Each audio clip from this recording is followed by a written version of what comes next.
جب تجھے پکار پکار کر کہنے والے نصیحت کرتے تھے ہوش میں آ جا، سدھر جا، سنور جا، اس وقت تو نہیں سدھرتا تھا. ابھی تو گھمنڈ تھا مال پر، ابھی تو گھمنڈ تھا آل پر، ابھی تو گھمنڈ تھا لمبی کاروں پر. قرآن کہتا ہے لا تنس نصیبک من الدنیا. قرآن کہہ رہا ہے او مال و منال پر گھمنڈ اور غرور کر کے اللہ کو بھولنے والوں. ایک بار پھر درود شریف پڑھیں بلند آواز.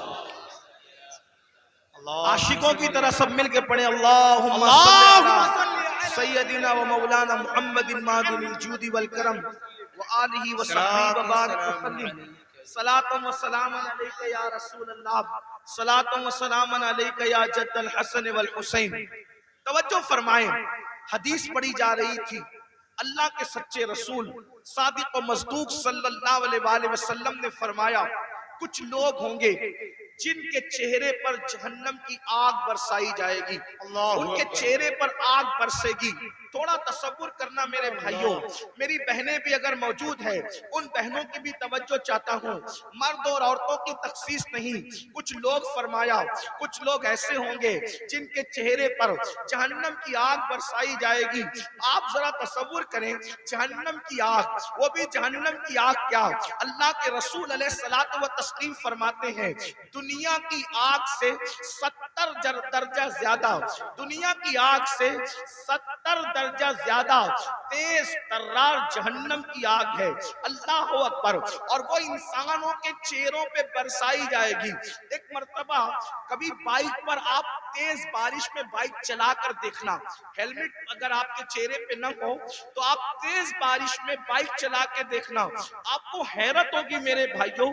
یہ میرا خود کا تجربہ ہے کہ اگر بارش تیز ہو رہی ہو اور ہم بائک چلا رہے ہوں اور بارش کے تیز قطرے ہمارے منہ پہ پڑتے ہیں تو ہم سے برداشت نہیں ہوتا.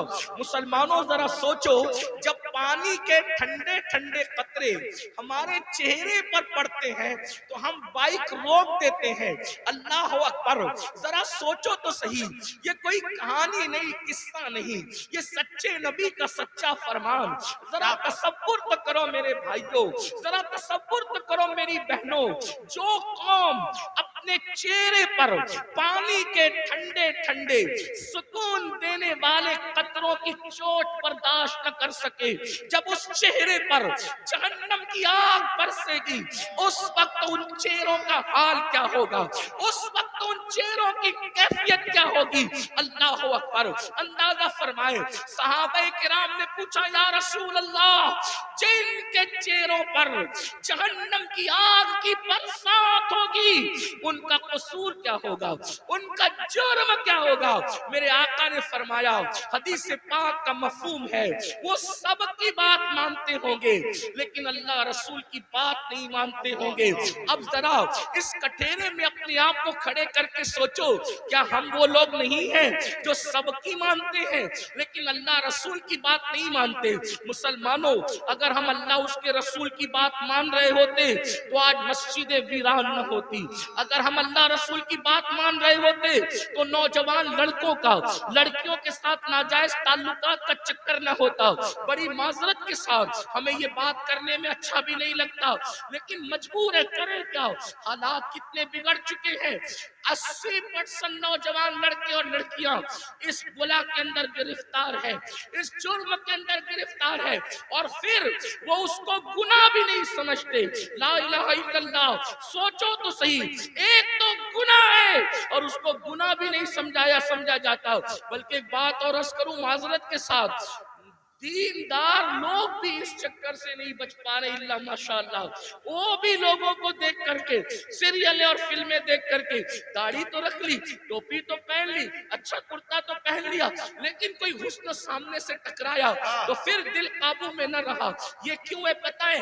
دل میں حضور نہیں بسے اس لیے دل کتوں کی طرح آوارہ پھر رہا ہے. اگر اس دل میں حضور بسے ہوتے، یاد رکھنا جملے تلخ کو معاف کرنا، کچھ لوگوں کو مجھ سے شکایت ہے کہ کچھ جملے آپ کے بہت تلخ ہو جاتے ہیں لیکن نشتر جو لگاتا ہے میرے عزیز، نشتر جو لگاتا ہے وہ دشمن نہیں ہوتا. اگر میں کوئی خطیب ہوتا، اگر میں کوئی خطیب ہوتا، اگر میں کوئی ادیب ہوتا، اگر کوئی محقق ہوتا تو میں جملے سجا کر کے بولتا، لیکن یہ میری تقریر نہیں، میری خطابت نہیں، یہ میرے دل کی آو فغاں ہے، اور آو فغاں سجا اور سنوار کر کے نہیں نکلتی، بلکہ جب چوٹ لگتی ہے تو پھر انداز کچھ بھی ہو سکتا ہے۔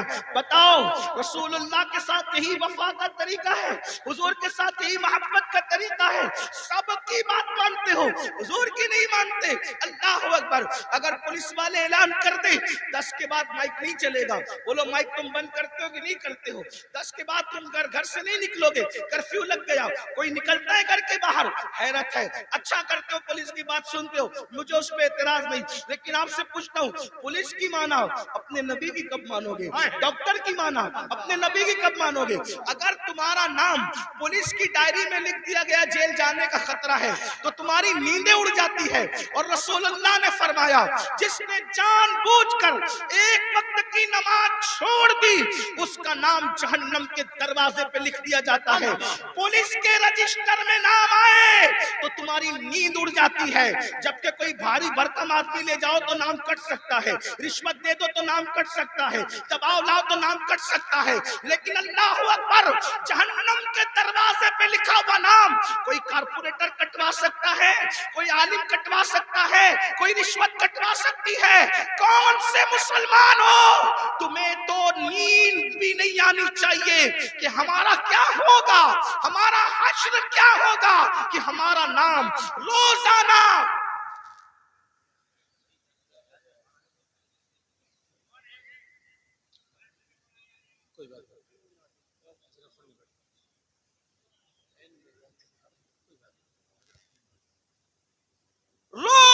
ایک دن میں 5 مرتبہ، ایک دن میں 5 مرتبہ ہمارا نام جہنم کے دروازے پہ لکھا جا رہا ہے، ہمارے بیٹوں کا نام جہنم کے دروازے پہ لکھا جا رہا ہے، ہماری بیٹیوں کا نام جہنم کے دروازے پہ لکھا جا رہا ہے۔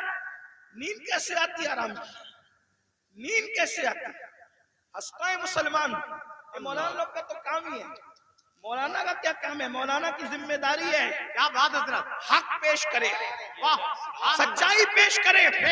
اگر آج تم ہم لوگوں کی باتیں نہیں مانو گے، جب آنکھیں موت سے بند ہوگی تب تمہاری آنکھیں کھلے گی کہ تم کر کیا رہے تھے۔